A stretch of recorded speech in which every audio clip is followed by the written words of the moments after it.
अस्सलाम वालेकुम व्यूअर्स। अगर आप टेंस की बेशुमार प्रैक्टिस करने के बावजूद भी समझ रहे हैं कि आपको टेंसेस के कंसेप्ट आपका क्लियर नहीं है, आप टेंसेस के रूल्स को अच्छी तरह से नहीं समझ पा रहे हैं, इतनी मेहनत करने के बावजूद और इतना इतना टाइम खपाने के बावजूद भी आप टेंसेस को नहीं समझ पा रहे हैं, इस वीडियो में मैं आपको बताऊंगा कि कौन से सबसे ईजीएस्ट वे के साथ आप प्रैक्टिस करके टेंसेस को थोड़े वक्त में और थोड़ी मेहनत के साथ आप अच्छी तरह से समझ सकते हैं। Hello, my name is Javed and I am doing MPhil in English linguistics. If you haven't subscribe my channel, do subscribe it. इंशाल्लाह इस चैनल के थ्रू मैं आपको इंग्लिश लैंग्वेज के मुख्तलिफ टॉपिक्स को नहायत ही आसान अंदाज में समझाने की भरपूर कोशिश करूँगा। So let's get started. आज का हमारा जो टॉपिक है वो है how to practice 12 tenses in the easiest way. तो वो ईजीएस्ट वे क्या है? सबसे पहले मैं इस टेबल को आपको मैं बताऊंगा कि इसमें मैंने किस तरह एक सेंटेंस को तमाम 12 टेंसेस के ऊपर अप्लाई किया है, और इसके बाद इंशाल्लाह मैं एक उर्दू का सेंटेंस भी लूँगा और उसको भी इसी तरह तमाम 12 टेंसेस के ऊपर अप्लाई करूँगा। अब इसके बाद मैं आपको ये बताऊँगा कि किस तरह आप इसकी प्रैक्टिस का तरीका आपको बताऊंगा कि किस तरह आप इससे ज़्यादा से ज़्यादा नताइज कम वक्त में हासिल कर सकते हैं, अच्छे नताइज हासिल कर सकते हैं। प्लस इसके बेनिफिट्स में आपको बताऊंगा एट द एंड कि इससे आपको क्या बेनिफिट्स हासिल हो रहे हैं इस प्रैक्टिस से, इस नहायत ही आसान तरीके से। तो सबसे पहले जनाब हम इस पूरे तरीके को, इस पूरे टेबल जो टेबुलर फॉर्म है आपके सामने इस टेंस की, इसको ब्रीफ करने की कोशिश करूंगा। देखिए, सबसे पहले आपने करना यह है कि आपने सबसे सिंपल जो सेंटेंस है आपने उसको लेना है। बिल्कुल कॉम्प्लेक्स किस्म के सेंटेंस को लेने की कोई ज़रूरत नहीं है जिसमें आप ऑब्जेक्ट का इस्तेमाल है, प्रपोजिशन है, एडजेक्टिव्स है, lot of many things. But don't worry, आपने सिंपल सा एक सेंटेंस लेना है जिसमें आपने सब्जेक्ट और वर्ब का इस्तेमाल करना है। उससे होगा ये कि क्या उसके बेनिफिट्स हैं, इंशाल्लाह एट द एंड मैं आपको वो भी बताता हूँ। देखिए, सबसे पहले मैंने एक सेंटेंस लिया जिसमें मैंने सब्जेक्ट वर्ब का इस्तेमाल किया। ही रन्स, प्रेजेंट सिंपल आपके पास है जनाब, ही रन्स। उसके बाद जनाब पास्ट सिंपल इसका बन जाता है he ran, second form of verb इस्तेमाल हुई। उसके बाद फ्यूचर सिंपल जो कि ही विल रन, और इसी तरह प्रेजेंट कंटिन्यूस की अगर बात करते हैं तो जनाब ही इज़ रनिंग हो जाएगा, पास्ट कंटिन्यूस आपके पास ही वाज रनिंग हो जाएगा, और फ्यूचर कंटिन्यूस आपके पास ही विल बी रनिंग हो जाएगा। इसी तरह जनाब अगर हम परफेक्ट की बात करें तो प्रेजेंट परफेक्ट आपके पास होगा he has run, has, have और थर्ड फॉर्म ऑफ वर्ब इस्तेमाल होती है। उसके बाद पास्ट परफेक्ट आपके पास हो जाएगा ही हैड रन, और इसी तरह फ्यूचर परफेक्ट आपके पास हो जाएगा ही विल हैव रन। अगर हम बात करें जनाब परफेक्ट कंटिन्यूस की, अब इसमें होता क्या है, परफेक्ट कंटिन्यूस में आपके पास जो सिंपल सी बात है कि इसमें परफेक्ट भी है, हैज़ हैव का भी इस्तेमाल है, और इसी तरह कंटिन्यूस का जो आईएनजी है वो भी इसमें इस्तेमाल हो रहा है, इसलिए परफेक्ट कंटिन्यूस इसका मिक्सर आप समझ लें। और इसमें क्या होता है कि जनाब प्रेजेंट परफेक्ट की अगर बात करते हैं तो ही हैज़ बीन रनिंग। अब इसमें जो सिंस और फॉर का इस्तेमाल है वो ऑप्शनल है। अगर आप कोई ऐसे राइटिंग कर रहे हैं, आप कोई लेटर राइटिंग कर रहे हैं या मुकालमा निगारी कर रहे हैं तो जनाब उसमें आप सिंस फॉर अगर आप समझते हैं कि जी अगर मैं नहीं लगाऊंगा तो मेरा सेंटेंस गलत हो जाएगा, ऐसा नहीं है। सिंस फॉर आपके पास ऑप्शनल होता है। आप ही हैज़ बिन रनिंग भी कर सकते हैं मौके की मुनासबत से आप, या आप सिंस मॉर्निंग या सिंस फॉर 2 आवर्स भी आप सिंस फॉर का इस्तेमाल भी आप कर सकते हैं। दोनों सूरतों में बैर के आपका सेंटेंस ठीक है। इसी तरह पास्ट परफेक्ट कंटिन्यूस आपके पास हो जाएगा ही हैड बिन रनिंग, और इसी तरह फ्यूचर परफेक्ट कंटिन्यूस आपके पास हो जाएगा he will have been running.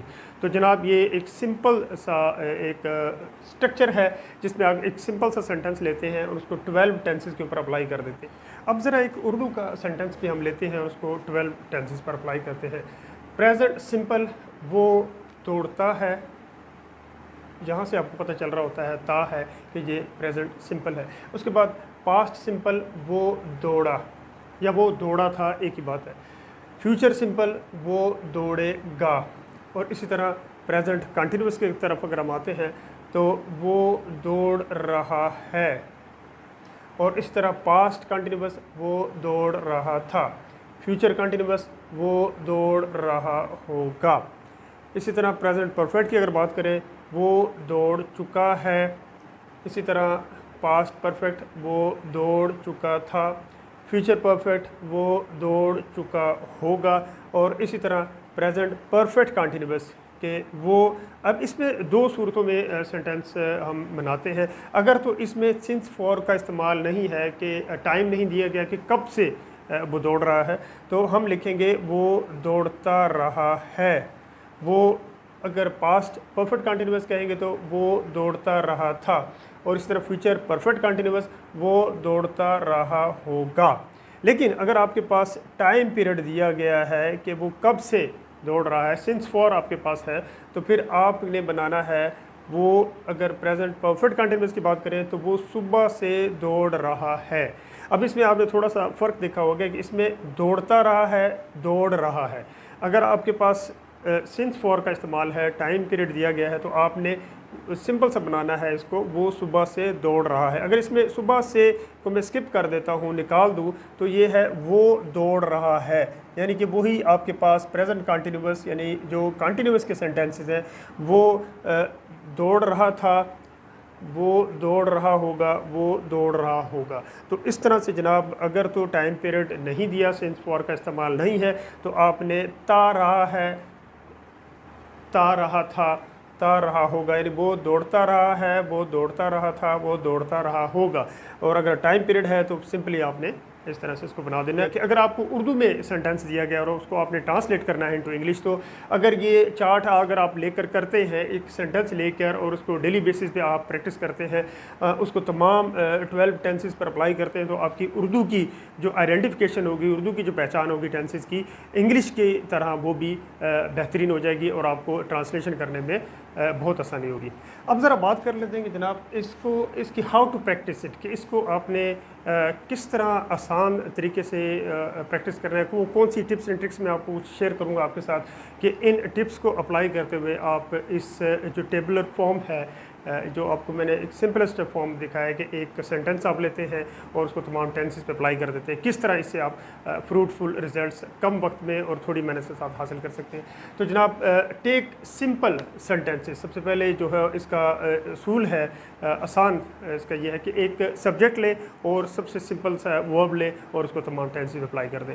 और बिल्कुल परेशान होने की ज़रूरत नहीं है कि जनाब आप ऑब्जेक्ट को भी साथ लें और उसके बाद प्रेपोजिशन लें, एडजेक्टिव्स लें और मुख्तलिफ़ किस्म की एडवर्ब का इस्तेमाल करें। ऐसी चीज़ों में बिल्कुल पढ़ने की ज़रूरत नहीं है। अगर आप ऐसा करते हैं तो आपको एक तो वोकेबलरी के पीछे आप परेशान हो जाएंगे कि कौन सा वर्ड इस्तेमाल करूँ, स्पेलिंग्स की आपसे मिस्टेक हो रही होगी, प्लस आप कहते हैं प्रेपोजिशन कौन सा इस्तेमाल करूँ, एडवर्ब कहाँ लगाना है। तो ये सारी चीज़ें जब आप इस तरह करेंगे तो आपकी अटेंशन डाइवर्ट हो जाएगी। आप का जो मकसद है वो ये है कि हमने जो फॉर्म ऑफ वर्ब है उसको किस तरह से मुख्तलिफ टेंसेस के अंदर उसको हमने तब्दील करना है, और किस तरह एक सिंपल से सेंटेंस के ज़रिए हम टेंसेस के जो रूल्स हैं उसको भी अच्छी तरह से समझ सकें, और एक टेंस को हमने किस तरह जो है वो प्रेजेंट अगर परफेक्ट है तो वो उसमें वो किस तरह से बनेगा, इसी तरह अगर वो फ्यूचर परफेक्ट कंटिन्यूअस है तो उसमें वो किस तरह से बनेगा। तो इस तरह से अगर आप सिंपल सा एक सब्जेक्ट लेते हैं और उसके साथ एक सिंपल सी वर्ब की फॉर्म ले लेते हैं तो आपकी अटेंशन भी डाइवर्ट नहीं होगी और आप इसको अच्छे अंदाज में कर सकेंगे। सिंपल से वर्ब की फॉर्म्स है जैसे listen, speak, read, right, walk, और इसी तरह के, ज़रूरी नहीं यही, आपको जो आते हैं आप सिंपल उनको ले। आपको फॉर्म ऑफ वर्ब्स का पता है कि इसमें प्रेजेंट में क्या है और पास्ट में क्या है, और इसी तरह परफेक्ट में क्या इसकी फॉर्म हो जाती है। तो ये चीज़ें अगर आपको फॉर्म ऑफ वर्ब्स का पता है तो आप ऑटोमेटिकली जो है वो उससे एक सिंपल सा एक सेंटेंस लेके सब पे अप्लाई कर सकते हैं। दूसरा जनाब है टेक सिंगुलर प्लूरल पर्सन्स। तो ये भी आपने ज़रूर करना है कि आपको पता है कि जनाब ये जो आपके पास है I, we, you, they, plural noun, ये आपके जो प्लूरल पर्सन्स हैं, और इसी तरह ही, शी, इट और सिंगुलर नाउन ये आपके जो है वो सिंगुलर पर्सन्स हैं। अब इसमें आपने एक सेंटेंस जो आप ले रहे हैं वो कभी आप आई को यहाँ से उठा लें, मसलन आई गो या आई वॉक, फिर आप इसी तरह उसको तमाम टेंसेस के ऊपर अप्लाई कर लें। इसी तरह एक दफ़ा आप जब दूसरी दफ़ा प्रैक्टिस करने लगेंगे तो आप ही को ले लें। अब इसी तरह जब तीसरी दफ़ा आप करते हैं तो वी को यहाँ से ले लें, और अगली दफ़ा जब आप एक सेंटेंस लेते हैं तो आप शी को यहाँ से ले लें। अब इससे फ़ायदा क्या होगा कि आपको SES कहाँ लगाना है, किसके साथ SES का इजाफा करना है और किसके साथ जो है वो नहीं करना है। तो उससे ये होगा कि आपका माइंड एक्टिव रहेगा, आपकी यादाश्त जो है वो ज़्यादा वर्क कर रही होगी, और इस तरह से आपको सिंगुलर वर्ब जो है वो किस सब्जेक्ट के साथ किस तरह से आएगा इसका भी आपको ख्याल आप रखेंगे, और इस तरह आपकी प्रैक्टिस में भी आपको बहुत आसानी मिलेगी।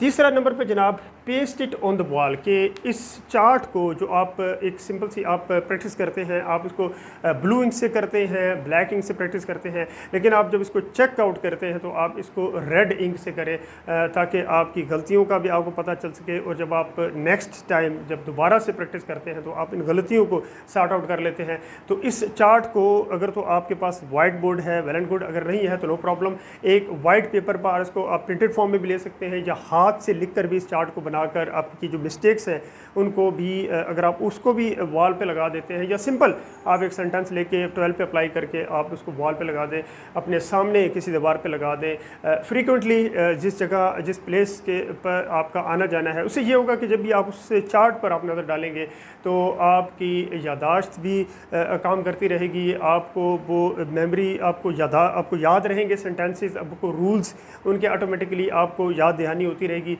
इससे क्या होगा कि आपकी मेहनत भी कम लग रही है, और अगर आप फॉर एग्जांपल एक माह में, एक महीने में अगर आप उसको समझने की कोशिश कर रहे हैं तो ये 10 से 15 दिन के अंदर आप इसको टेंसेस के ऊपर फ़ौरन ग्रिप हासिल कर लें। अब ज़रा इसके बेनिफिट्स के हवाले से बात कर लेते हैं। What are the benefits of this method? तो दो बहुत बड़े ज़बरदस्त फ़ायदे हैं इस मेथड के जनाब। पहला फ़ायदा है जनाब, it takes short time and less hard work. ये बहुत ही कम वक्त में आप इसके टेंसेस के ऊपर ग्रिप करते हैं, प्लस आपको लेस हार्ड वर्क करना पड़ता है। होता क्या है जनाब, स्टूडेंट्स एक टेंस को ले लेते हैं जनाब, फॉर एग्जांपल वो सिंपल जो है वो या प्रेजेंट कंटिन्यूस का टेंस को ले लेते हैं। उससे क्या होता है कि जनाब वो एक दिन वो करते हैं, अगले दिन वो पास्ट कंटिन्यूस करते हैं, फिर उससे अगले दिन फ्यूचर कंटिन्यूस करते हैं, उनके रूल्स को याद कर रहे होते हैं, और मुख्तलिफ सेंटेंसेस, डिफरेंट किस्म के सेंटेंसेस, वेरियस सेंटेंसेस लेकर जनाब वो कॉम्प्लेक्स सेंटेंसेस लेकर भी उनके ऊपर प्रैक्टिस कर रहे होते हैं। तो उससे क्या होता है कि जनाब एक करते जा रहे होते हैं, और पीछे से जो दूसरा वाला है वो पीछे जो उसने किया था पहले से वो उसे भूलता जा रहा होता है। तो ये प्रैक्टिस क्या है कि एक सिंपल सा आप एक सेंटेंस लेते हैं, उसको 12 पे अप्लाई कर देते हैं, तो उससे क्या होता है कि जनाब ये आपका टाइम भी बहुत सा बच रहा होता है इसमें, और प्लस आपको हार्ड वर्क भी नहीं करना पड़ा। उसमें क्या है कि जनाब आप एक दिन वो कर रहे हैं, एक टेंस करते हैं, दूसरे दिन दूसरा, तीसरा, तो आपको मेहनत भी बहुत ज़्यादा करनी पड़ रही होती है। लेकिन ये एक सिंपलेस्ट सा एक टेबुलर फॉर्म है जिसमें आप एक सेंटेंस को लेते हैं और 12 टेंसेस पे अप्लाई करते हैं, तो आप थोड़े से वक्त में और थोड़ी मेहनत के साथ आप एक स्मार्ट स्टडी करते हुए आप इसको थोड़े वक्त में आप इसके ऊपर कमांड हासिल कर लेते हैं। दूसरा इसका सबसे बड़ा फ़ायदा ये है कि जनाब it saves you from learning and bothering about the rules, कि ये आपको जनाब जो है वो जो रूल्स होते हैं उससे भी आपको बचा रहा होता है। कि स्टूडेंट्स को बताया जाता है कि जनाब फॉर एग्ज़ाम्पल आपके पास पास्ट परफेक्ट है, तो उसमें उस टेंस में क्या होता है जनाब, आपको बताया जा रहा है कि जी सब्जेक्ट सबसे पहले आएगा जनाब, उसके बाद जनाब हैड का इस्तेमाल करेंगे, और उसके साथ वर्ब की जो है वो थर्ड फॉर्म का इस्तेमाल हो रहा होता है, प्लस आपने जनाब ऑब्जेक्ट को लगाना है। तो ये स्टूडेंट्स जो है वो इसी तरह और टेंसेस हैं जिसमें जनाब सब्जेक्ट आएगा, उसके बाद प्लस जो है वो हैज़ बीन का इस्तेमाल होगा, फिर उसके बाद फोर्थ फॉर्म ऑफ वर्ब या वर्ब की फर्स्ट फॉर्म प्लस ING का इजाफा हो रहा होता है, फिर जनाब ऑब्जेक्ट का इस्तेमाल हो रहा होता है। तो ये रूल्स के झंझट में जब एक स्टूडेंट को डाल दिया जाता है तो वो थोड़ा परेशान सा हो जाता है कि रूल्स के वो याद करने शुरू कर देता है, उसको रट्टा लगाना शुरू कर देता है। तो ये जो सिंपलेस्ट सा मेरा टेबुलर फॉर्म है, इसमें होता है क्या है कि आप प्रैक्टिकली तमाम टेंस को कर रहे होते हैं, और जब आपसे अगर कोई पूछता है कि जनाब फॉर एग्जांपल फ्यूचर कंटिन्यूअस की क्या उसका फार्मूला है, तो आपने जब ये प्रैक्टिस की होगी अच्छे तरीके से तो आप बड़ी जल्दी और बड़ी आसानी से आप उसको बता देंगे कि जनाब सबसे पहले सब्जेक्ट होता है, उसके बाद जनाब फ्यूचर कंटिन्यूअस टेंस की मैं बात कर रहा हूँ, सब्जेक्ट होता है, उसके बाद विल बी का इस्तेमाल हो रहा होता है, और उसके बाद फोर्थ फॉर्म ऑफ वर्ब या वर्ब की फर्स्ट फॉर्म प्लस उसके साथ आईएनजी का इजाफा करते हुए एंड पे हम ऑब्जेक्ट लगा देते हैं। तो ये जब आपको you don't need to run behind the rules automatically will stand in front of you. तो आप आराम से उन रूल्स को जो है वो आप आसानी से याद कर सकते हैं। तो ये जनाब बहुत एक सिंपलेस्ट सा एक फार्मूला है, ज़रूर इसके ऊपर प्रैक्टिस करना सीखें। होपफुली आज का जो लेक्चर है, आज की जो वीडियो है, आपको इस ईजीएस्ट वे ऑफ टेंसेस की जो प्रैक्टिस है उसके हवाले से आपको मुफीद आपके लिए साबित होगी। इंशाल्लाह इसके ऊपर ज़रूर इसको अपनी प्रैक्टिस में शामिल करें और इंशाल्लाह यू विल सी कि आप विद इन फ्यू डेज़ इंशाल्लाह टेंसेस के ऊपर अपनी कमांड हासिल कर लेंगे। इंशाल्लाह नेक्स्ट वीडियो में मैं आपके साथ एक्टिव वॉइस और पैसिव वॉइस के ऊपर भी थोड़ा सा आपके साथ अपने व्यूज़ और उसको शेयर करूँगा। एक आसान तरीके से आपको वो समझाने की कोशिश करूँगा। अंटिल माय नेक्स्ट वीडियो, अपना बहुत सा ख्याल रखें, अपनी दुआ में याद रखें। टेक केयर, अल्लाह हाफ़िज़।